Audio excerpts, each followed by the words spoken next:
नमस्कार दोस्तों, आज की रात करें सरसों का तेल और 3 लोग वाला महाउपाय कर लेने के बाद आपके घर में पैसे की कोई कमी नहीं होगी। वास्तुशास्त्र सकारात्मक और नकारात्मक ऊर्जा पर आधारित है। इसमें घर की हर दिशा का खास महत्व बताया गया है। इतना ही नहीं, घर में कौन सी वस्तु किस जगह रखी है इसका असर भी घर के सदस्यों पर पड़ता है। घर में वास्तु दोष हो तो घर में बरकत होनी रुक जाती है।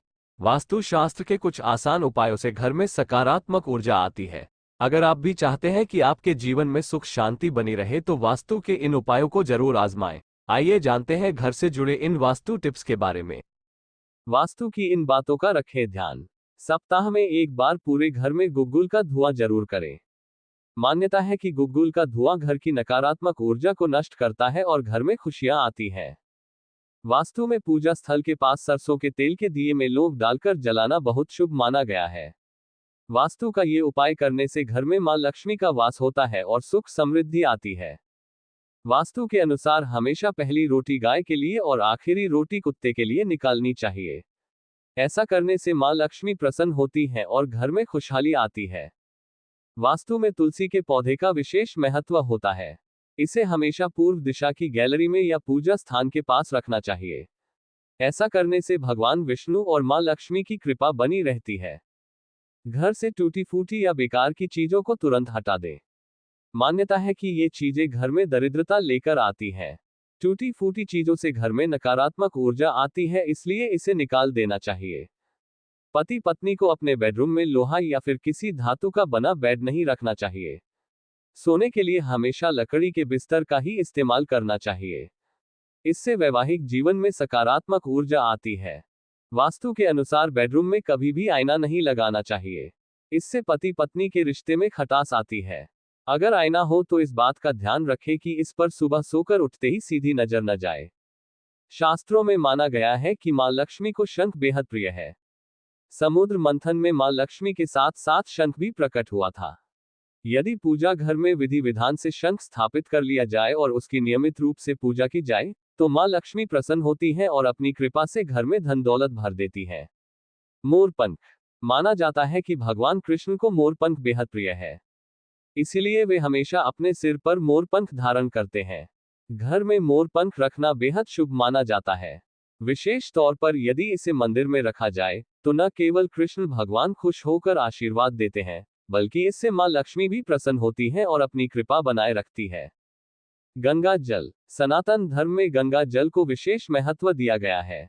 माना जाता है कि यह इतना पवित्र होता है कि कभी भी खराब नहीं होता। वहीं अमावस्या, पूर्णिमा और कई खास अवसरों पर गंगा नदी में स्नान करने का भी विशेष महत्व माना गया है। यदि इस पवित्र जल को मंदिर में रखा जाए तो मां लक्ष्मी खुश होकर अपनी कृपा बरसाती है। शालिग्राम। शालिग्राम को भगवान विष्णु का ही एक रूप माना गया है। घर के मंदिर में भगवान शालिग्राम की स्थापना जरूर करनी चाहिए। माना जाता है कि इससे मां लक्ष्मी प्रसन्न होती है। लेकिन यहाँ ध्यान रखना चाहिए कि घर में कभी भी एक से ज्यादा शालिग्राम नहीं रखने चाहिए। यदि ऐसा करते हैं तो यह अशुभ माना जाता है। इसीलिए मां लक्ष्मी की कृपा पाने के लिए घर के मंदिर में एक ही शालिग्राम स्थापित करें। वास्तुशास्त्र में आज हम बात करेंगे कलाई में पहनी जाने वाली घड़ी की। आमतौर पर देखा गया है कि लोग अपने हाथ में पहनी जाने वाली घड़ी को सोते समय अपने तकिए के नीचे रखकर सोते हैं। लेकिन वास्तुशास्त्र के अनुसार घड़ी को कभी भी तकिए के नीचे रखकर नहीं सोना चाहिए। तकिए के नीचे घड़ी रखकर सोने से उसकी आवाज नींद में खलल तो डालती ही है, साथ ही उससे निकलने वाली इलेक्ट्रोमैग्नेटिक तरंगें हमारे दिमाग और हृदय पर बुरा प्रभाव भी डालती हैं। इन तरंगों के चलते पूरे कमरे में नेगेटिव ऊर्जा पैदा हो जाती है, जो आपकी मन की शांति को भंग कर देती है और उलझन पैदा कर देती है। साथ ही आपकी विचारधारा को नकारात्मक बना देती है। वास्तुशास्त्र के अनुसार सिर के नीचे किताब रखकर सोने से नकारात्मक ऊर्जा का प्रभाव बढ़ता है। साथ ही जीवन में प्रगति भी रुक जाती है। इसके अलावा किताब और पेन बिस्तर पर रखकर सोने से आपकी आर्थिक स्थिति भी प्रभावित होती है। पैसों के अलावा इसका असर आपकी सेहत पर भी पड़ सकता है। वास्तुशास्त्रों के मुताबिक दवाइयों को तकिए के नीचे रखकर बिल्कुल भी नहीं सोना चाहिए। ऐसे करने से आपके आसपास नकारात्मक ऊर्जा का संचार होता है। इसके साथ ही बीमारियां आपका जीवन भर पीछा नहीं छोड़ती हैं। कहा जाता है कि कुछ लोग उच्चतम भाग्य के साथ पैदा होते हैं। वे जहां जाते हैं खुशियां आती हैं। आपने ये भी सुना होगा कि किसी व्यक्ति के विवाह के बाद भाग्य बदल जाता है या बच्चे के जन्म के बाद उसका घर सुख समृद्धि से भर जाता है। कहा जाता है कि कुछ लोग इतने भाग्यशाली होते हैं कि वे न सिर्फ सुखी जीवन व्यतीत करते हैं, बल्कि उनके रहने से आसपास का वातावरण भी खुशनुमा बना रहता है। आइए जानते हैं भाग्यशाली लड़कियों की पहचान के बारे में समुद्र शास्त्र क्या कहता है। सामुद्रिक शास्त्र के अनुसार जिन लड़कियों के पैरों में शंख, कमल या चक्र का चिन्ह होता है, वे बहुत भाग्यशाली मानी जाती हैं। ऐसी लड़कियां जीवन में काफी तरक्की करती हैं। जिनके पैर का अंगूठा चौड़ा और गोल और लाल होता है, ऐसी लड़कियां खुद से ज्यादा दूसरों के लिए भाग्यशाली होती हैं।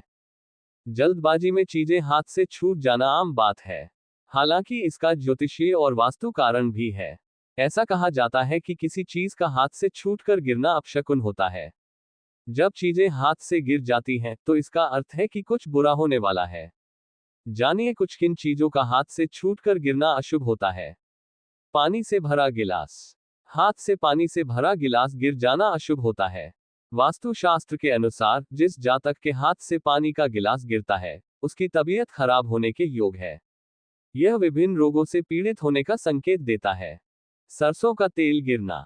सरसों का तेल गिरना अशुभता का संकेत देता है। जिस घर में ऐसा होता है, वह परिवार ऋण में डूब सकता है। सरसों का तेल देवी लक्ष्मी के नाराज होने का संकेत है। चावल गिरना। चावल को देवी अन्नपूर्णा का स्वरूप माना जाता है, इसलिए चावल गिरना अशुभ संकेत होता है। यदि हाथ से चावल गिर जाए तो इसका अर्थ है कि देवी लक्ष्मी आपसे नाराज है, जिस कारण आप आर्थिक संकट में फंस सकते हैं। नमक गिरना। हाथ से नमक गिरना बुरा समाचार लेकर आता है। इसका मतलब है कि आपका जीवन विभिन्न कष्टों से घिरने वाला है, साथ किसी काम में असफल होने वाले हैं। काली मिर्च गिरना। यदि किसी के हाथ से काली मिर्च गिर जाए तो उस जातक की चिंता किसी कारण बढ़ जाती है।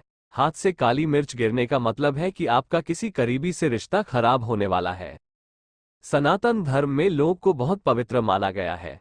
पूजा पाठ आदि चीजों में लौंग का विशेष महत्व है। लौंग का प्रयोग स्वास्थ्य और स्वाद के लिए फायदेमंद होने के साथ ही साथ यह ज्योतिषीय उपायों में भी कारगर माना गया है। लौंग के प्रयोग पूजा के अलावा तंत्र मंत्र में भी किया जाता है, क्योंकि इसे ऊर्जा का वाहक माना गया है। अपनी किस्मत को बदलने और सपनों को पूरा करने के लिए आप भी चाहें तो लौंग के प्रचलित टोटके और उपाय आजमा सकते हैं। वैसे स्पष्ट कर दें कि इन उपायों का कोई वैज्ञानिक आधार नहीं है। ये वो उपाय हैं जिन्हें लोग परंपराओं में आजमाते आ रहे हैं। घर से दूर करें नकारात्मक ऊर्जा और लाए समृद्धि।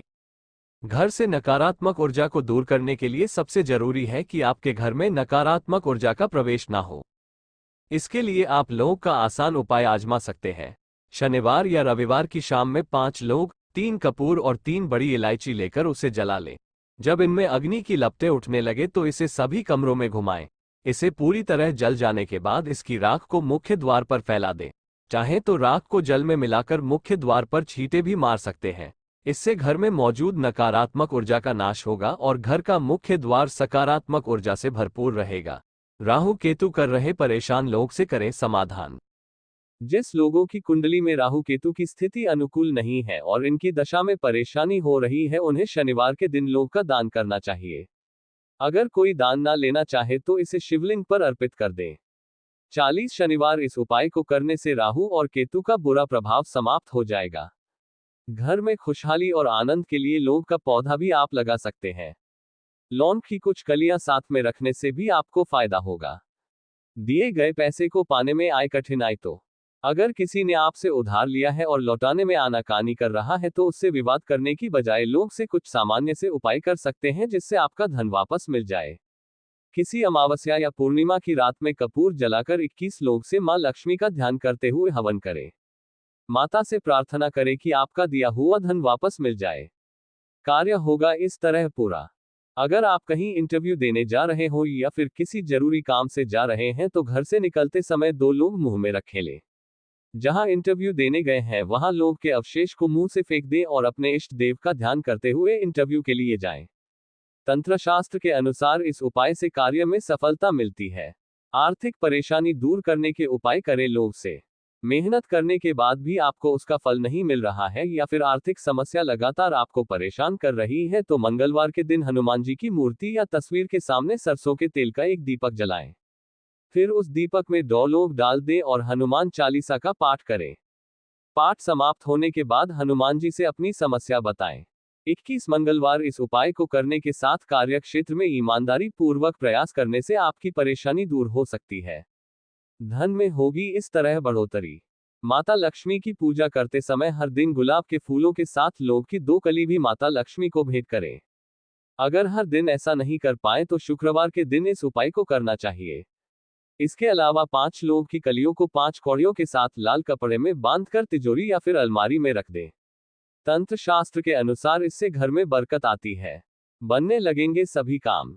घर में लगातार कोई बीमार रहता है, बने बनाए काम अटक जाते हैं या फिर शुभ कार्यों में बाधा आ रही है तो हर शनिवार के दिन तेल के दीपक में 3-4 लौंग डालकर जलाएं और उसको घर के सबसे अंधेरे कोने में रख दें। ऐसा करने से नकारात्मक शक्ति घर से चली जाएगी और रोग खत्म के साथ धीरे धीरे काम भी बनने लग जाएंगे।